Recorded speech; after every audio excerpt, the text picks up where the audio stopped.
In my last video, I praised the many endgame mechanics in Path of Exile 2, the sheer variety of things to do, and how much you can structure and customize it. However, I did go into mechanics I didn't prefer, such as the honor system and how it more or less is, or how I felt is an intrusive mechanic on top of the endgame difficulty. Beating Trials of Chaos on level 80 afterwards, and then finding out that I had to do it at least 2 more times and then beat the final boss, it made me realize I didn't really know much about this game at all. At this point, I'm not mad, not upset at all.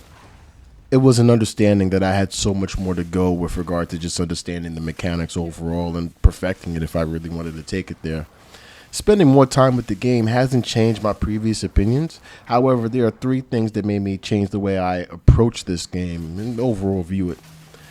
And the first thing is the early access part. I feel like that gets kind of slept on, and even me subconsciously, I feel like I sometimes disregard that. When I'm playing a game in my core, I have this nagging feeling that everything should work perfectly, but that's not realistic considering that there's always going to be continuous updates and new features being premiered and previous bugs being explored and hopefully squashed. Still remembering the frustration and overall outrage of players when the 2-point update first launched, I had moments afterwards where I kind of felt that rage going up against some of the pinnacle bosses and dying in one hit or due to some random explosion that KOs me out of nowhere. This combined with the high level players, the OG Path of Exile players that had OP builds and just kind of one shot and everything really early too, disillusioned me to the reality that high-level builds take a while to drop, build, craft, and overall collect. My first Ingenuity belt dropped recently, maybe a couple of days ago, and it was an instant power boost, and my Ingenuity belt is low level, like only 20%. But I was at that point where I thought that there was nothing I could do to increase my power before that. Saying that to say I've been playing for a while, but I still got a ways to go with regard to just upgrading my power. And that leads me to my second point, which is the trade and the chat system for Path of Exile 2.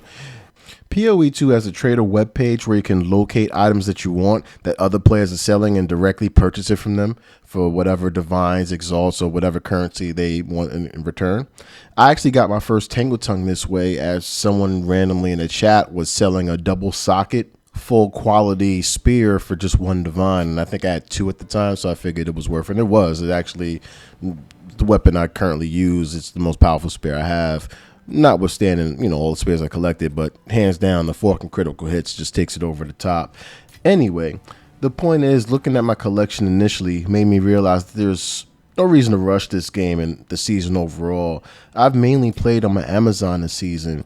I obviously have collected enough unique drops to start a second playthrough with a second class, but focusing on maxing out my main class is what really made me realize that it's going to take a while. Like, I can use the trade chat system to speed up my progress, but I also think about myself in terms of that it's a personal preference. But as a gamer, I like to kind of earn my loot, where you beat the boss, you get that drop that you didn't know that you always wanted, and maybe you have the opportunity to craft it a bit more to your specification, where you make it just right, versus simply buying it from someone else. Don't get me twisted, there's no real money involved, so it's not intrusive in that way, but there's a pride, I guess, that I'm hinting to where you earn the loot that you get from doing the content yourself. So anyway, that's just a personal preference, but made me realize that, hey, I'm going to take my time in terms of crafting the gear. I will be okay if it's 3-4 months from now and I'm still trying to make my lightning spear build as best as possible. As long as I'm having fun, that's really the main point.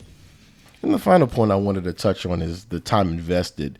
I don't play this to the degree a streamer would or a more traditional Path of Exile 2 player would, doing multiple simulacrums, the 40 expeditions and the results, etc. That type of massive play length is something I don't want to work towards. More to the point is because watching those videos, I was looking at what they got as rewards, and I was like, man, that just doesn't feel like it's worth it. But again, tying back to the early access, that'll be something that can be improved upon in time, assuming anyone's getting to a point where they're running 100 maps and recording the results, whatever. The lore's there. You can invest so much time in this game where there is no other title that you'd have space for, but the expectations is what will be different from reality, considering the R&D nature of some of the mechanics and the overall drop nature of unique loot available. So that kind of made me overall step back and kind of look at this from a more casual perspective. There's no reason for me to be putting in so much hours, thinking about maybe playing multiple characters. It doesn't work like that. It would be a while before I think any player would be high level with multiple characters. So, however, if they were putting the time invested, especially considering the trade system, joining a guild, etc., that more or less speeds it up. And that kind of goes back into the time investment in terms of how much hours you put in. So, yeah, I feel like just looking at all three of those things, the time investment, the early access, and just the overall trade system and the craft system, for me, it made me realize it's okay. I will be all right with not being able to max out this game within the next couple of months. I felt that watching other content creators, especially early on, already have maxed out builds. It gave me the full sense of reality that it was easy, that I could just pick up and play and already have a lot of these uniques collected. It's a long grind with this game, and that's a good thing. It's great that, a couple of months in, I'm far from maxing out this class I spent some time in. There's so much room to grow. And yeah, I feel like that's a great thing going into this game for the next couple of months.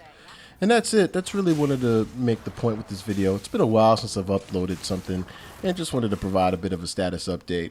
More specifically, I didn't want to add any sort of fuel to the fire with regard to nitpicks. Going back to the early access, I didn't want to make any more complaints because there's just room to grow. Things will always and forever change with regard to early access titles, and have a new season at some point as well. So didn't want to add any sort of unnecessary fuel to a fire that no one's going to get heat off of.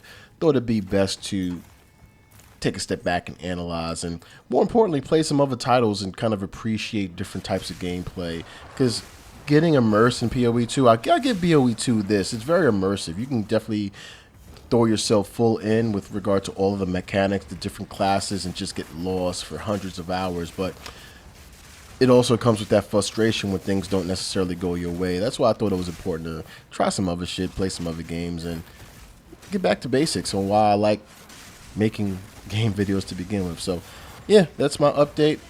This is Sly. I will see y'all on the next one, of course, and yeah, cheers.